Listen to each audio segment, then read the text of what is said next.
Hey everyone, welcome back to Mindful English. I'm Sarah. Hey guys. Sarah, so many English learners want a magic trick to stop translating in their head. But the truth is, language isn't something you just understand once from a textbook.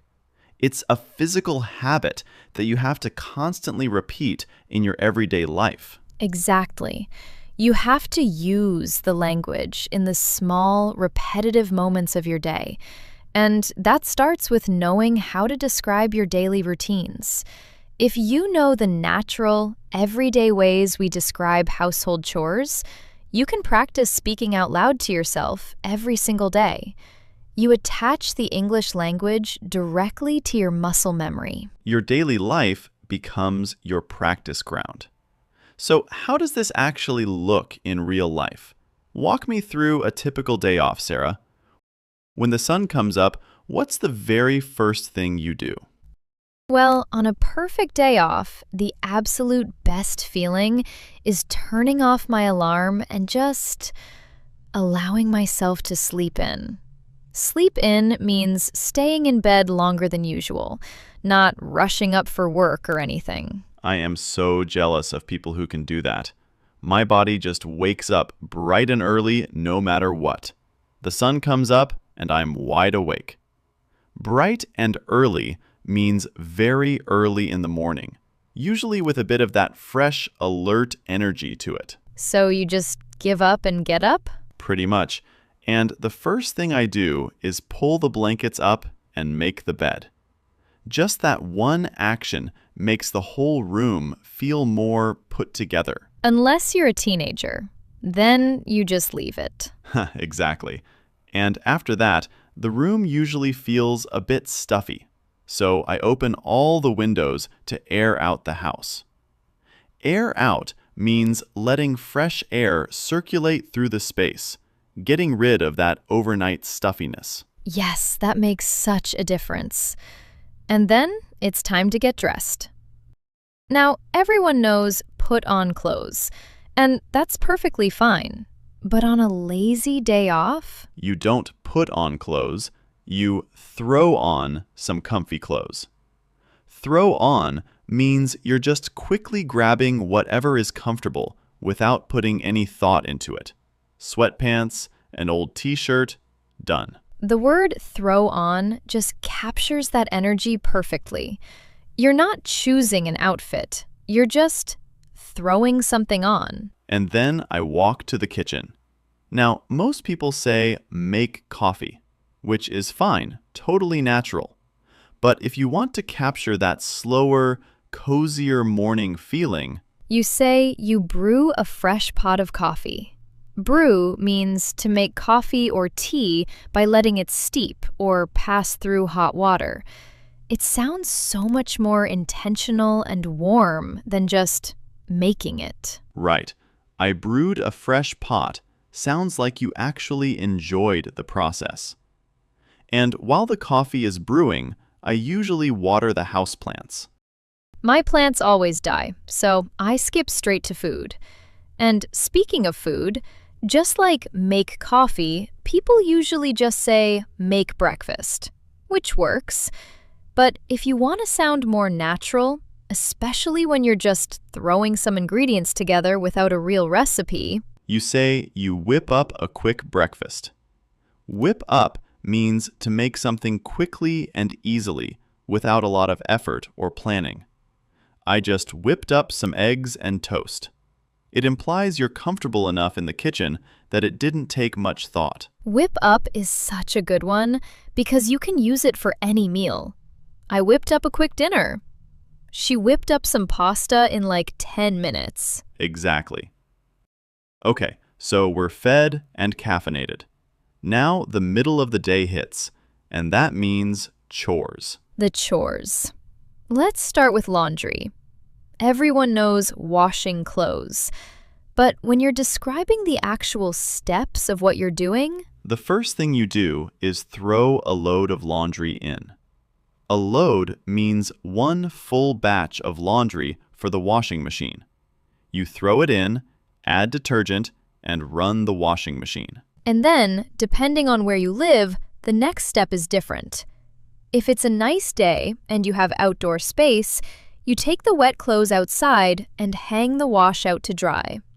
Hang the wash out means physically putting each piece of clothing on a line or rack outside to dry in the air. And once everything is dry, you sit down and fold the laundry. Fold means to neatly double each item over so it's compact and ready to put away. And that last part, putting the clothes away, actually opening the closet and putting everything in its place, that's the hardest part. For everyone. We all have that one chair that's permanently covered in clean laundry that never quite makes it back to the closet. Every home has that chair. While the laundry is running, you usually deal with the living room. Because throughout the week, stuff just piles up. Mail, books, cups, random things. So the first step is to declutter the space. Declutter means to remove the unnecessary clutter, the random items that have built up and are creating visual chaos. Decluttering is so satisfying. And once the junk is gone, you tidy up the room, meaning you put things back in their proper places. Everything has a home, and you're just returning it there. Then you grab a cloth and dust the shelves. Dust means to wipe away the thin layer of dust that settles on surfaces over time. TV stands and bookshelves always get dusty so fast. And then you look at the floor. If you have carpet, you plug in the vacuum and vacuum the rugs. But if you have hardwood or tile floors, you grab a broom and do a quick sweep. Do a quick sweep means a fast, light pass with the broom just to get the surface clean. The word quick makes it sound like maintenance rather than deep cleaning. And if the floor is really dirty or sticky, you grab a bucket and mop the floor. Mop means to clean the floor using a wet mop, getting into the corners and really getting it clean. Okay, now the kitchen. After lunch, the sink is usually full, so you stand there and do the dishes. Do the dishes means washing all the plates, cups, and utensils that have piled up. Or, if you're lucky enough to have a machine, you load the dishwasher. But the worst part about the dishwasher is the next morning when it's full of clean dishes and you have to empty the dishwasher before you can even start your day. It's an endless cycle.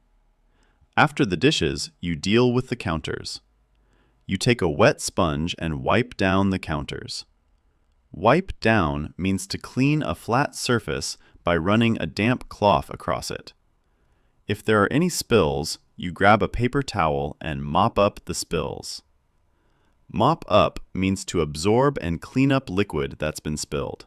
And if the sink itself is stained from cooking, you have to really scrub the sink. Scrub means to clean something by rubbing it hard with a brush or sponge. It takes a bit of effort. And the final chore that signals you're officially done, you tie up the bag and take out the trash. The house is clean, the day is winding down, and at this point, you definitely don't want to cook. So you open the fridge and heat up some leftovers. Leftovers are food from a previous meal that was saved in the fridge. Heating them up means warming them in the microwave or on the stove. You eat your leftovers on the sofa, turn on the TV, and binge watch a show. Binge watch means watching multiple episodes in a row without stopping, usually way more than you planned to. And let's be honest, while the TV is on, half the time you're not even watching it. You're just scrolling through social media on your phone. Guilty. But eventually, you realize it's getting late. You start to wind down for the night. Wind down means to gradually slow your activity and prepare your body and mind for sleep. You turn off the lights, draw the curtains, meaning you pull them closed to block out outside light. And then the very last thing before you close your eyes, you reach over to your nightstand and plug in your phone to charge. The modern era's final ritual. And just like that, the day is done. But think about what just happened. We described an entire day using natural, specific English expressions. And tomorrow, when you wake up and make your bed, you can say it out loud. I'm making the bed. When you grab the broom, I'm doing a quick sweep. When you throw ingredients together for dinner, I'm whipping something up. That's how fluency actually builds, in the small daily moments. Your home is your practice space. Use it. Okay, before we wrap up, let's do our mindful review. Sera, I want to hear about your weekend. What did you actually do? Honestly, it was a really low-key one. I slept in until like 10, which felt amazing. Threw on some sweats, brewed a pot of coffee. So far, the dream Saturday. Right? But then I looked around and the apartment was a disaster. So I just started decluttering the living room first because I can't focus when there's stuff everywhere. Put things away, dusted the shelves, did a quick sweep. How long did that take? Maybe 30 minutes. And then I threw a load of laundry in, and while that was running, I scrubbed the sink because it was really stained from cooking earlier in the week. The sink is always the last thing people get to. Always. And then I hung the wash out because it was actually a nice day. Came back in, wiped down the counters, took out the trash. Done. And the evening? I heated up some leftover pasta, got on the sofa, and completely binge-watched a show until midnight. And your phone was plugged in, charging the whole time. Obviously. See how that just flows? Every one of those expressions came out naturally inside a real conversation about a real weekend. That's exactly what you're practicing toward. Not reciting phrases, just talking about your day. So tomorrow morning, try it. Narrate your own day out loud, even just a few phrases. That's how the language becomes yours. And if you want more everyday expressions like these, our previous episodes have a lot more. Everything from today is in the pinned comment, too. We'd love to know, which phrase from today are you going to use first? Drop it in the comments. And if you have a friend who's been trying to get more fluent, send this their way. See you next time. Take care, everyone. Take care. Isn't this view incredible? Yes, the sunset is magical. I could ride this train forever.